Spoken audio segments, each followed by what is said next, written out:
fanpage. Hemos invitado a la nutricionista, la licenciada Cindy Castro. Ella es conocedora de esta área, de esta temática, sobre todo en esta fecha en la cual el menú, que las comidas por fin de año, las reuniones, siempre nos hacen ingerir a veces proporciones o calidad de alimentos no tan adecuadas para nuestra salud. Por eso la hemos invitado para que nos comparta. Tiene una gran experiencia y es parte del staff médico de Vital Zen, centro médico que está ubicado allá en Olmedo y Vargas Torres. Bienvenida, estimada nutricionista. Buenas tardes. Muchísimas gracias por la invitación. Creo que es un tema muy interesante porque realmente creo que diciembre, primero, es una época donde no solo nos alimentamos mal un 24 o un 31 de diciembre, sino que hay varias ocasiones como cenas entre amigos, trabajo y más aún como estábamos conversando anteriormente, se le dan muchos caramelos o muchos dulces a los niños. Y tenemos una mal representación de la Navidad en ese sentido, pues, ¿no? A partir de la próxima semana se incrementan las calorías. Exacto. Prácticamente. Antes de entrar en materia, porque el tema en sí se lo ha denominado menú saludable por las fiestas de fin de año, quisiera preguntarle cuáles son las demandas en consulta. ¿Cuál es el tipo de paciente que más requiere la atención de una nutricionista acá en la ciudad de Milagro? Primero, la mayoría de los pacientes, llegan a consulta cuando tienen sobrepeso, cuando se ven gorditos. Creo que les llama mucho la atención la parte física, más allá de lo que realmente, exacto, de la salud. Siempre dicen, es que yo quiero bajar de peso porque quiero estar un poco más delgado. Y siempre digo, la alimentación va más allá de que tú te veas estéticamente bien, sino que siempre enfocamos a la salud. Funcionalmente. Exacto. Entonces lo primero que mandamos a hacer son exámenes de laboratorio y entras porque sí, yo quiero bajar de peso, pero al final tienes una resistencia a la insulina, un colesterol elevado, que bueno, no es tan alarmante como los triglicéridos. Ese es el primero. El segundo son niños, la verdad. Los niños, como habíamos comentado antes, los niños a partir de entre 9 y 10 años con resistencia a la insulina, hígado graso.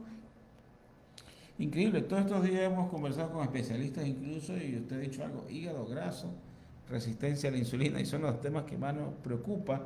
Y como medio de comunicación de alguna manera estamos siempre inmersos, más aún en el área de la salud, hablando de prevención, de orientación. Y a mí me llamó la atención una ocasión que estaba en un supermercado acá en la ciudad, le digo a mi esposa, mira, le digo, llevan medio carrito lleno de golosinas. Para la lonchera escolar, cuando lo que se recomiendan es que lleven frutas, lleven jugos naturales, pero no, si no era bebidas no vamos a decir el nombre, ¿no? Enlatadas, en botellitas plásticas, era el dulce, el chupete, el manicho y otras cosas más. Pero las consecuencias, ¿no?, se dan posteriores como le decía.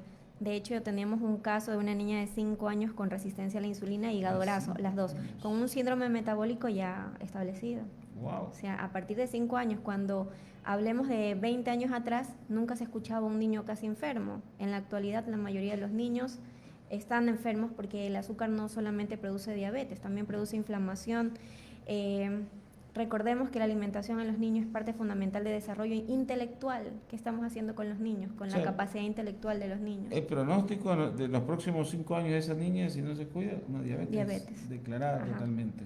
Significa que a unos 5 o 10 años vamos a tener el índice en estadísticas, ¿no? Uh-huh. Hablamos de estadísticas, la diabetes va a ser mucho más una prevalente. Pandemia prácticamente. De hecho, ya es una pandemia. Ya entra entre nosotros. La mayor pandemia es la diabetes, por si acaso.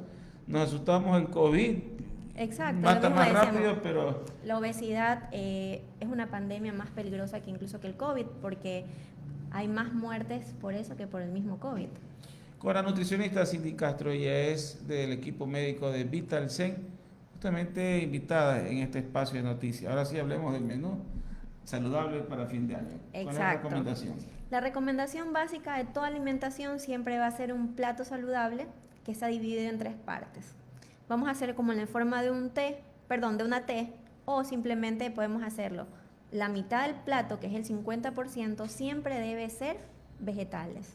La otra cuarta parte, proteínas y la otra cuarta parte El un carbohidrato. carbohidrato. Pero en la parte del carbohidrato Es es a la importante. inversa, ahora, Exacto. Yo lamentablemente. siempre les hago el dibujito, a ver cómo comemos. Comemos arroz con menestra y si hay ensalada, que es algo mínimo, pero deberíamos cambiar. Podemos seguir comiendo la alimentación, un menú, un ejemplo. Venía pensando, un plato típico que siempre hacen en las cenas navideñas son el pavito o el chancho, que es la proteína, que está perfecto. Pero ¿qué es lo que vamos a pasar? Nosotros ponemos más cantidad de arroz. Podemos disminuir. Lo más práctico que siempre le digo a los pacientes, pongan una taza. Eso es Sí, la medida de la medida, ajá, la medida. Y de ahí pongan 2 tazas de vegetales Ujú. y lo que sobra de proteína. Como para no enredar tanto al paciente ni nada, es hacerle las cosas más simples. Entonces, Excelente recomendación, así que ya saben, amigos oyentes que están pendientes, y una taza pequeña de claro, arroz, no una jarra. Entre pero una claro, jarra y una taza hay mucha diferencia. el doble prácticamente, ¿no? Exacto. Porque hay unas tacitas de café, Sí, que si es la taza, bueno, el otro café o del jugo, es una jarra. una jarrita. Ya. ¿En qué proporción las proteínas y por qué? Las proteínas son las que a nosotros nos ayudan a restaurar, son como las fabricantes, como un arquitecto. Nosotros a diario, nosotros metabolizamos varias cosas y necesitamos reparar, como por ejemplo el músculo.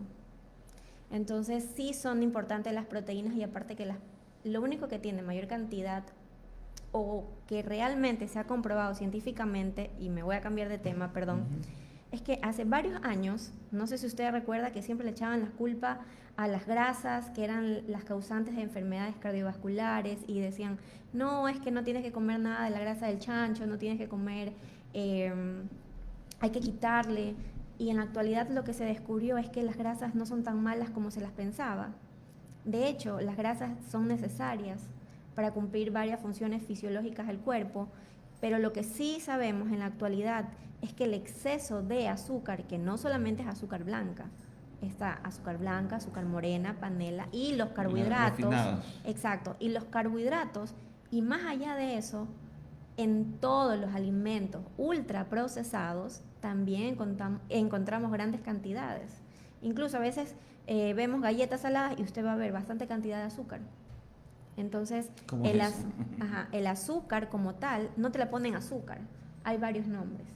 Entonces, como yo le decía, aquí lo que hay que cuidarnos básicamente es de eso, del azúcar. El azúcar es una droga legal realmente. Sí, porque antiguamente se comía manteca de chancho en el arroz y vivíamos más sanos. exactamente, o sea, no existía tantos casos de infarto como Exacto. hoy en día. Si bien es cierto, ellos pueden provocar la arteriosclerosis, pero cuando están asociados a otros tipos de factores. Exacto.